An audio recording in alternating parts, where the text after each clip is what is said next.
mga ka-project, kung man atong queen size bed mga ka-project, ay 3 drawers o usa ka secret cabinet nga dili halata butang nga kwarta or butangan daw o bangbang sa tag-iya.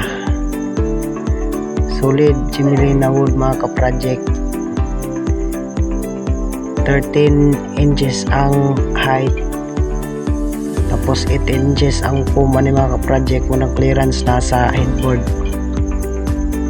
almost 20 inch ang height, tapos na pull out nga single 30 inches.